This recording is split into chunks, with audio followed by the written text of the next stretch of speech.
Who are the best quarterbacks in the 2026 NFL Draft? Stay tuned as we reveal which names you need to know coming up for this season. Ryan, the 2025 quarterback class, to be very frank, it was terrible. 2026 doesn't feel like we've got like a de facto, clear-cut, elite prospect, but it feels like we're on much better footing. We actually have some guys with some talent that we can project, if they have big seasons, could go in the first round. What stands out to you when you look at this 2026 class? I mean, I've said this before, and if people have frequented this channel, this isn't like a new take, Joe, but like 2025, I feel like everyone was trying to convince themselves of floors, right? And what I mean by that is like, oh, this guy can come in and he can be a stable part of a room, or he can be a really good backup. I mean, we went through the entire cycle and people were hyping up, obviously, Jackson Dart. They're hyping up Will Howard, Kyle McCord, like those types of quarterbacks, as well as potential high-end backups, maybe spot starters.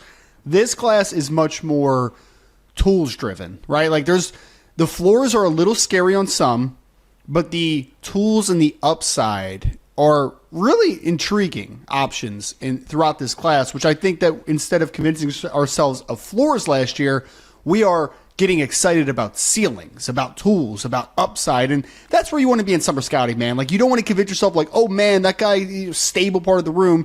You want to talk about guys that have potential upside and ceilings to be starters on the NFL level. And I think there's a lot of those guys. It's a little bit of a boomer bust crop right now, but I do think the potential is absolutely there. Yeah, there's a lot more options, and that's why we should be a lot more excited compared to last year. We had to talk ourselves into a lot of mediocre prospects. This year, there's a real chance that we could see some names really blossom, at least into first or second round options. By the way, we have to start off by mentioning this. We're not including Arch Manning. We do not believe that he is going to declare. If he does, we will address that at the time, but he is not going to be on our list, so nobody please yell at us for not including him. I'm going to start us off with my 10 through 6, as we always do here.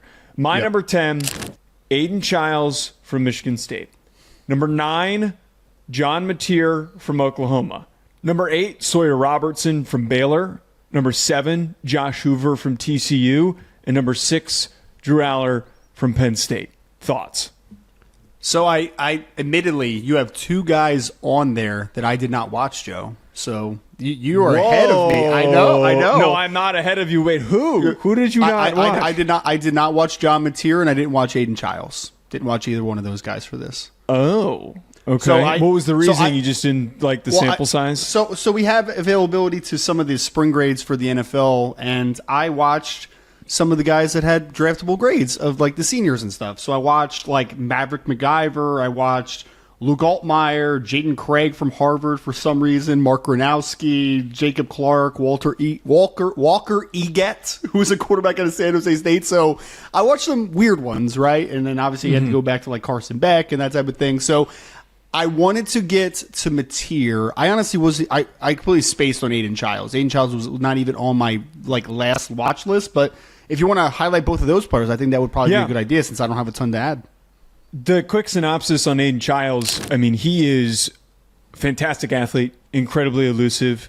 He could end up being like Jaden Daniels good. Like I'm going to be that aggressive about Aiden Childs. And I think that anyone who's followed him as a recruit knows it's there. He's not like to the full degree of athlete that Jaden Daniels is, but he is super capable of escaping pressure, making plays on the run, just really green in terms of being consistent. But the natural touch, like all that stuff is there. Mateer, I can't get all the way there. I feel like Mateer is going to be one of those guys who sticks in the NFL for a period of time because he's just a gamer and he can be like a really good backup for a team and like just does great things in practice that teams value what that brings. And then listening to him at SEC Media Days also, it seems like he's like a really smart young man. But the throwing motion, I can't get behind. It's really wonky. It really kills, really kills his ability to complete deep passes. Other throws, he's able to make some pretty consistent he's able to set some guys up on that he's throwing to for some pretty big plays, kind of like a point guard, is I think the best way of describing him. But I can't get all the way in on the John Mateer is a starter camp. I more so see him as good athlete, make some nice throws, make some nice plays, and then would be a decent backup. I'm worried if he's just like Trace McSorley. You know what I mean? Like, I haven't watched Mateer in depth. I'm just going off of the broadcast and a little bit I've seen of him at Washington State this past year. But yeah, we'll see on him, man. We'll see. My 10 through 6. Yep. Number 10, I have Brendan Sorsby, quarterback out of Cincinnati. I have Taylon Green from Arkansas at number 9. Number 8, Drew Allar from Penn State. Number 7, Eli Holstein from Pitt. And then number 6, I have Sam Levitt from Arizona State. Okay, well, I want to get to Allar in a second because I think that's where we're probably going to upset the most people. I didn't like Eli Holstein. I didn't like Eli Holstein. Why didn't you like I think he's a below average athlete. I don't think he moves very well. And I thought that he had a lot of errant and frustrating throws. A lot of balls that I felt like just made me uncomfortable with evaluating him as a guy who could stick on a team. He could probably be a backup, but I didn't really come away feeling like super confident about what Holstein was as a prospect. What did you like about him? I like the overall velocity that he can create as a thrower. I think both the short, intermediate, and even outside the numbers on some like back shoulder stuff, I think that he generates very easy velocity. And he's got touch to boot as well. I mean, there's some nice deep shots for Pitt this past year. I wouldn't call him a runner, obviously, but I like his ability extending the pocket a little bit more than you. It sounds like there were a couple games where he had some legitimate options with himself as a runner, both in the quarterback run game and as an extender a little bit. So maybe I just liked his ability as an athlete a little bit more, but I think he just has upside, man. Like I do. And this isn't me like he's a day 3 player right now, right? But there is legitimate upside there. Big frame, really strong arm. If he has maturation, because the one thing that was tough for him last year was he was kind of cruising along, Joe, and he was very productive. The Pitt team was very productive. And then once he got hurt, everything stagnated, obviously, and he missed the last few games, and Pitt was horrible. I think didn't they start the year like 6-0 or 7-0, and then they lost every game after that, right? Like they didn't like 7-5 or 6-6. Like it was a tough stretch for them. But I like the tools there. That whole group for me is betting on tools at this point. To talk about Drew Allar, because I think there's just naturally going to be passerby fans of college football last year, and you hear his name pop up so much, it's easy to assume, hey, he should be QB1 on most people's lists. Sure. He is not even close to fully baked enough to be brought up in the first round conversation. He's just not. He's kind of got this Big Ben build, just like this big, strong athlete with a cannon of an arm.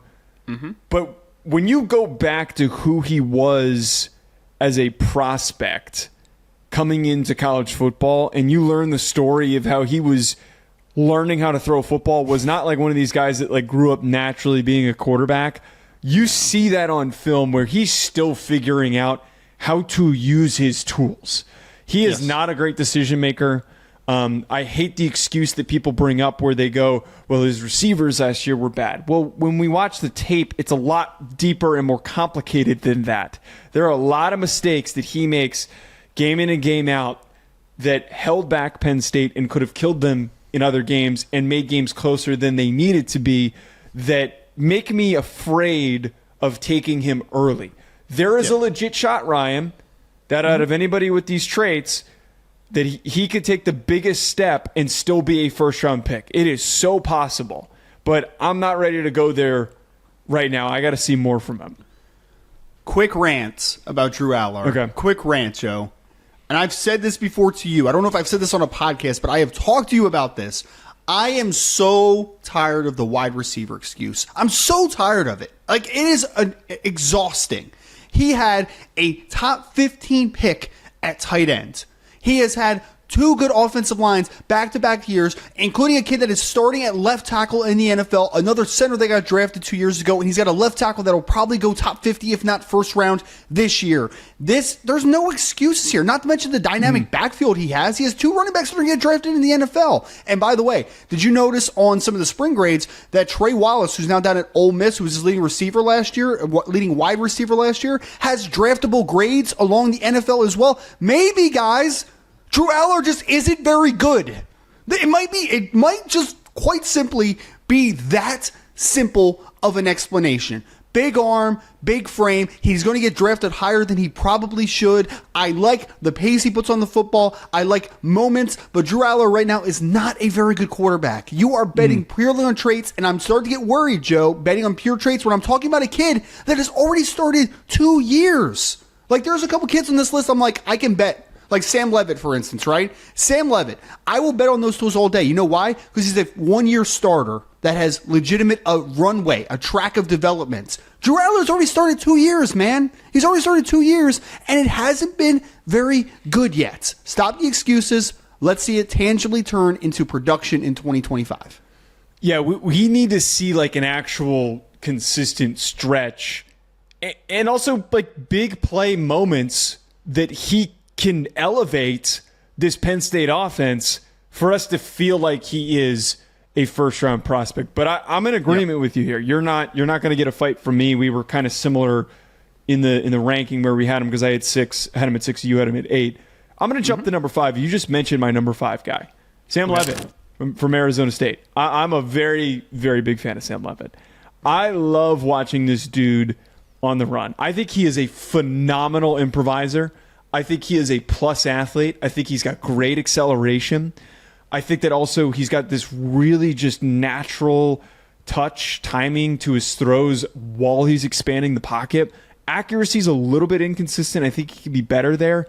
But the accuracy that he does display while he is moving is something that can translate to the NFL in situations where the pocket breaks down. And I also, last bit, I think he doesn't have like a cannon, but he's got enough of a plus arm that I can value it as him as a starter in the NFL. He is somebody who I've seen a lot of conversations, and we've had conversations with others about in the sense of, does he go back to school and then he's a 2027 guy? That might be best for him, but I would actually feel decently comfortable taking him somewhere in the 2026 NFL draft if I'm a team that really wants a developmental quarterback prospect to sit and then eventually start. Yep, 1 year starter that has all the tools in the world. I feel like he probably likes mayo in his coffee, which doesn't make me feel very good about him at times. But Cam Scatterbo off to the NFL. You would expect that there'd be a lot more on Sam Levitt's plate in 2025 to now be more of a passing offense. Obviously, they were a very run-centric approach, and then Levitt was kind of the extension off of Scatterbo last year. Now you expect him to kind of be the lead dog in that building. So we'll see. All right, you got number 5. Josh Hoover from TCU is a kid that I like quite a bit, Joe. I don't love the frame. He's listed 6'2", 200. He's probably like 6'1", 198, 200 pounds right now, but he's still a kid that has multiple years of eligibility. He can come out in 2026, if he would like, but he does have 2 years of eligibility left. I'm just enamored with the arm talent here, man. Like, I mean, Joe, here's my preconceived notion of him. And I saw a little bit of him in 2023 at the end of the year. They kind of had a weird room, and he ended up starting down the stretch. I had a worry that he was just going to be this really gamer spread quarterback, college quarterback, right? Where it's just like, doesn't have tools, but he's in a cool system, and he's a fun college quarterback. That's kind of what I thought he was going to be. But then I watched him, I'm like, oh, buddy, this kid's got a live arm, man. The ball comes out quick. The ball comes out from multiple angles. He can throw from compromised platforms and still generate velocity. And he's a pretty cool athlete too, man. Like, he's not a runner. If you look at his rushing stats, you won't see it. But like, he can extend the pocket. He can extend up into the pocket, extend the pocket out. Like, he is a really cool improviser of a player. There are some doofus moments, which there should be for a guy that really only started for one true year. He started a little bit in 2023, but 2024 was his year as a first-time full-year starter. So there's some moments where you're like, okay, that's a really bad decision. Like, don't do that again. But there's also moments where full read, coming backside. Like, there's moments of really good processing as well. So he might be a 2027 kid, but I really like the tools, man, and I think there's legit upside with Josh Hoover. Every year that we have like this, we always like to have the conversation of like, who can be the big riser. I already hear the question of like, who could be this year's Cam Ward. Not to the degree of like who jumps to being a first overall pick, but like who is not really nationally in the conversation that could gradually rise into becoming a first rounder. And Josh Hoover is one of those guys that I would immediately answer that question with. I was just so happy with the way that he was able to impact the game on so many different levels. On the run was where I was the most impressed. Like, he does not lose any accuracy or any velocity when he's running. He is somebody who, it may be like, they don't really do this at TCU, but like in a play action based offense where you got him on the run, you got him rolling out, I would feel pretty strongly in an NFL system that he would be able to figure that stuff out. And I thought that the decision-making, as you said, he's got some doofus moments, but there were also instances where like I thought that his decision-making was great because he was decisive, the ball was getting out quick, he showed pretty good poise under pressure. I always keep coming back to, and the thing that's like repetitive as hell when I talk about quarterbacks, and I'm going to talk about today, I want to watch a guy and feel like he's natural. Like, he might not be perfect, he might not go out there and go 25 of 30 and throw for 4 touchdowns and 300 yards. It's just not realistic at the college level, even in the best offenses with the best receivers. But if the plays that he does make are natural and they're big plays and the offense is just charging down the field because he knows how to keep the rhythm going, those are the players that I put a little mark next to. That is something that is almost not really describable, but when you see it, you see it. And I think Hoover definitely has that. Yeah, no, I agree completely. He has all the upside in the world as far as just a pure thrower. Again, I don't love the frame. I think the frame is a little bit troublesome for me, but I do think that he has a lot of upside potentially into this class. All right, I'm going to go to number 4. I have a feeling that you and I have the same number 4. Garrett Nussmeirer, LSU, is my number 4 quarterback. I've got a early day 2 grade on him. I think that Garrett Nussmeirer is what he is. He's a guy who has played a lot of college football. He's got the arm to potentially start in the NFL. He is not a extremely impactful athlete where he's going to like really challenge you or be able to escape pressure at a high level, but he can move decently well enough to, again, start in the NFL. Not to the degree that he will be a weapon. I see you making that face at me. But another player who fits that description of when he's in rhythm and he's on, the timing, the accuracy, all of that stuff makes me feel good enough that if I took him at the beginning of the second round or at the end of the first round, I'd feel like there could be a path to him starting if he has the right supporting cast. My biggest thing with Nussmeirer this year, and I think it goes in conjunction with the run game being better, if they throw the ball less and he doesn't try to do too much, and he's not throwing the ball, like there are some games where he's like throwing like 45 plus times in a game. If I think a lot more of that is taken out of the equation and he just calms down and plays a little bit more steadily, he could be higher up in this discussion. Garrett Nussmeirer did not make my top 10. So At all. I'm just kidding. He's the number 4. Yeah, I was going to say, there's no way. You're a hater, but I know you're not that much of a hater. Look, I talked about. Wait, where was he? He's number 4, I said. So he's number 4. Okay. Same spot.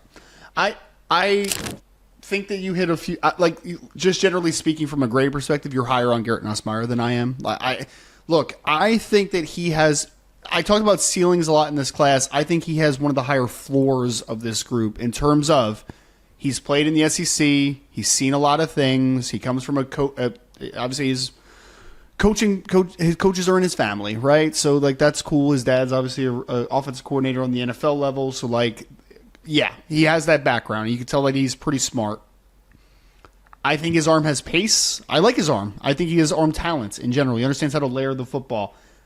He really struggles against pressure at times. Like there's sometimes where it's phantom pressure too, Joe, where he'll like spin out of the pocket where it's just like you have a clean pocket. Why are we spinning into pressure? And he has a really bad habit of turning the football over right now. He had, I think, 12 interceptions last year. He lost 3 fumbles. Like he puts the ball in harm's way too much. He needs to be cleaner with the football overall, but he does have the arm talent upside and the floor potentially to be at least a really good backup in the NFL, if not a starter potentially. Yeah. I think that's where I am with Garrett Nussmeirer.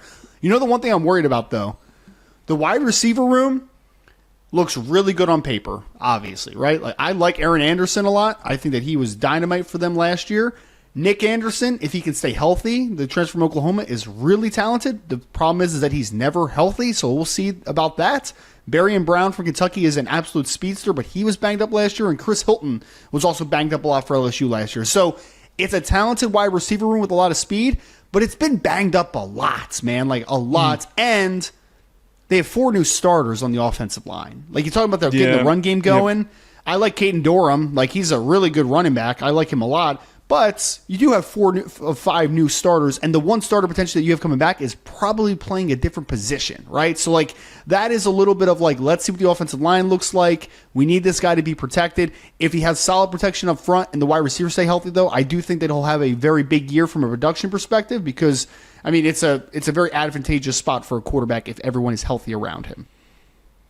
Yeah, I don't disagree with any of those things, and I think that there's a chance that he looks better, but there are also a lot of new variables that have been added into the mix.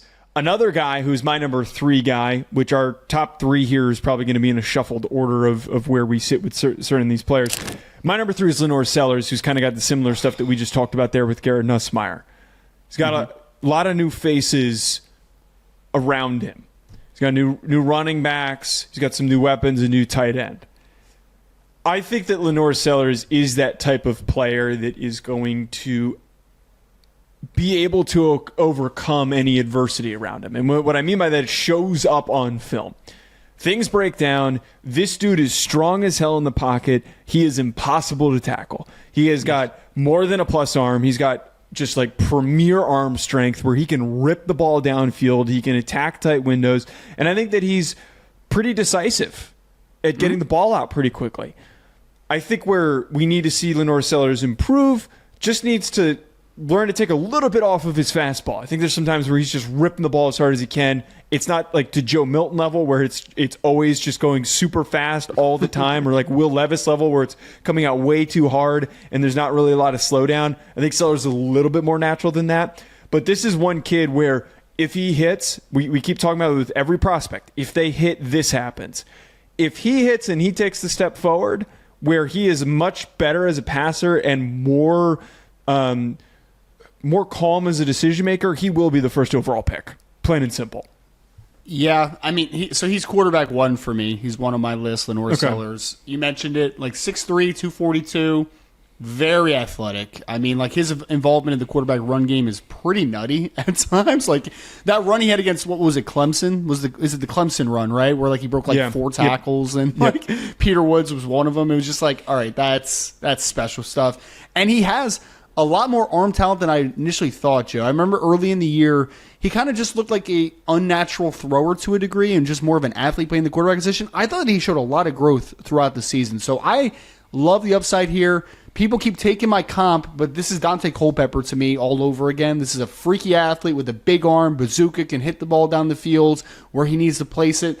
I agree that there's still he just hasn't played enough at this point, right? Like I need to get more reps. When you say he needs to improve, it almost sounds like a knock, but it's not. No, he's one of the greenest guys that we're talking about. He's played the least amount of snaps. He's another 1-year starter that needs to see more coverage variations, post-snap rotations. Like he needs to see the field a little bit more to know what he can get away with, what he can't get away with. Like that's the limitation part of this conversation, right? But if he hits, dude, all the upside. Like he is a incredible talent at the quarterback position. Not a finished product, but he has that ascension where like this could be Dante Culpepper, this could be Cam Newton. Like he has that type of upside as a dual threat quarterback.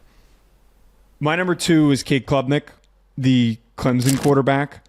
Very different, very, very different player than LaNorris Sellers because he's played 2 years as a starter in the current system that he's been in. He's going into year 3 under Garrett Riley.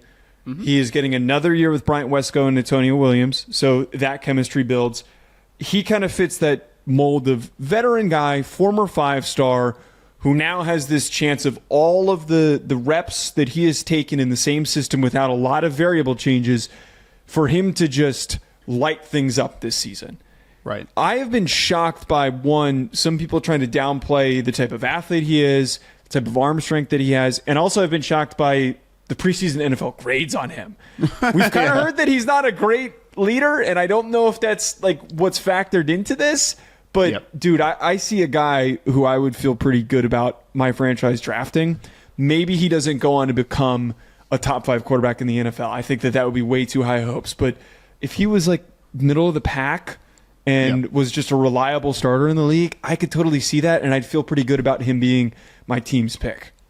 Yeah, I'm not too worried about the spring grades because last year, I remember, Joe, I don't know if you remember this at this time, but the Bledsoe had a 7th round grade on Tyler Booker. So, like, okay, like people have really bad grades in the spring. Like, it's really bad. And Carson Beck had a insane, and Shador had a very high first round grades, both of them. Yeah, they both, or not first round, but high grades. Yeah, they both had higher grades. So I think Bledsoe has Carson Beck as their quarterback 1 this year graded as well. So, like, who cares? Clearly right? changed the grade. Who actually cares about those grades right now? What I like about Cade, and you hit on it pretty well, is, one, we saw monumental growth from year 1 to year 2, right, as a starter. Mm-hmm. Like, he looked kind of lost in 2023 at times. Like, he did not look great. He just looked like he was probably just going to be a solid to good college quarterback, and that's about it. He took a monumental jump in 2024. 36 touchdowns, only 6 interceptions. He is a good athlete. He's probably a low 4.6, if not a high 4.5 type of kid. Like, he can move. I think that our difference of opinion, and I should have started this out, he's also my quarterback too, so we're relatively in the same ballpark here. I think he's got a good NFL arm, maybe slightly above average NFL arm, but I don't think that it's a great arm. Like, I think it's above average NFL arm, which is nothing wrong with that. That's good. That means that you are in the ballpark of where you need to be as a starter. He's got a little bit of that point guard feel to him where you're going to run a lot of RPO, you're going to get the ball out of his hand pretty quick, but he does have that nice little ability to work outside of structure. Same thing with Sam Levitt at times. There's just some doofus moments at times where you're just like, Cade, why? Like, why are your eyes there? Why are you throwing that ball? He needs to still clean up some of that stuff, but we saw a huge growth from 2023 to 2024. So if we see another huge leap from 2024 to 2025, I think he could firmly be in the first round conversation for sure. Yeah, there's this chance that he could take another improved step. One of the things, too, that we haven't really brought up and we didn't talk about in our quarterback scouting video on how to scout that I think isn't appreciated enough, does a guy show a year-by-year improvement? Does he get better with more reps under his belt? Is the only position that we can talk about that into the equation of the evaluation because it is such a complicated development for quarterback prospects. So, and that's why Klubnik did that. Yeah, and that's why even in the season, to kind of pull back the curtain for a second, usually I like to watch at least one game early in the season, one game middle of the season, one game at the end of the season to see progression. Because people talk about upside and development and all that type of stuff. Well, if they're not showing consistent development throughout, where are you pulling that there's this crazy developmental track that still exists? And the fact that you saw, I mean, let's call it what it is. Georgia was a really good defense, again, like they always are, but Cade looked horrible against Georgia for the most part. Like, he threw a couple nice balls, but, like, he was not good against Georgia. Texas was worlds better. And Texas had a very good defense last year as well. So the fact that he performed the way he did in that game compared to what he was early in the season shows that growth that we're talking about from a game-to-game perspective. All right, my number one, as you can probably guess, my number three, just to put it out your on the number table, three. yes. Yeah, you got to be a hater and include that. It's not a hater. I love Fernando Mendoza. Shout out to Corey Kinnan, who was the first, as soon as the page turned to 2026, he was the first person on Mendoza. I see every reason to get excited about this kid. I know that there is quite a bit of projection that goes into him. But I can see that, like, Matt Ryan type of a mold for a starting quarterback, and who could be a I could kind of see Drake. I mean, he's not as good an athlete as Drake, but, like, I'm talking about like that longer arms, you know what I mean? Like, I don't know, just kind of that body type. Right. What gets me excited about him is he's tall, good athlete, move on the run. He can impact the game as a runner. Elite arm strength to me. I think that he's got plus arm strength. I think that you and I disagreed on that area. He's got really good poise, really strong awareness. He played at Cal. He's going to Indiana this year. You can tell that he was smart enough to get into Cal because he just has a really good feel for how he should approach and handle certain things. And then the last bit, when you have a guy that's got as powerful as an arm as Mendoza has, is he able to reel it in and show that he's got the touch to deliver the ball with different amounts of velocity and on different concepts in different parts of the field. And I think he shows that on every single throw. I don't have a lot of worry about him not being able to grow and to develop and to become a premier level quarterback. Like, I feel like I'm starting to see this with not a lot around him last year, that he was able to, a guy that got better week over week, that he can improve.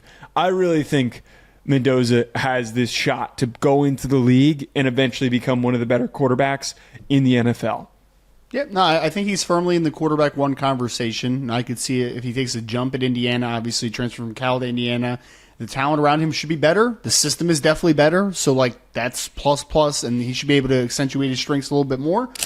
I think the Matt Ryan comp is super interesting that you mentioned. I could see it. Like, 6'4 plus, probably about 220 pounds when all is said and done. True pocket quarterbacks that have enough to be able to navigate the pocket, and they throw very catchable footballs, right? Like, they understand how to change arm speeds, and they understand how to layer the football to multiple levels of the field. So I can get there. I can get there with Fernando Mendoza. He's firmly in that conversation for me. I have him at quarterback 3 right now, but I'd be willing to potentially take him in the late first round right now. But I think that he could have that ascension to be an early first round pick if he takes a step.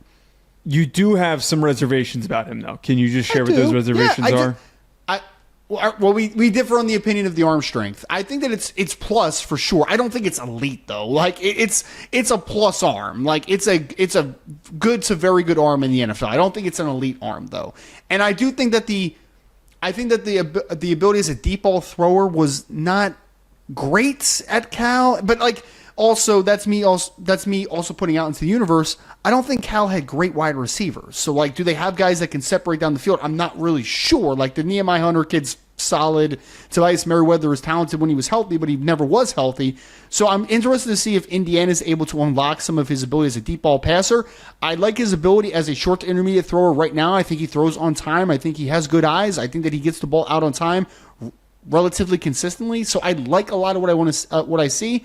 I'm just still waiting to see a little bit more of that flash of, like, creating big plays and consistently creating chunk plays. That's kind of what I want to see from him in Indiana in his potentially only 1 year. I mean, he's got 2 years of eligibility left, but I think most people anticipate this probably this last year. All right. Well, totally fair, folks. That is going to be it for us on our quarterback rankings video today. Hit that like button and subscribe. Comment below who is your favorite prospect in the 2026 NFL Draft at quarterback. We'll be back with more. Enjoy the rest of your week.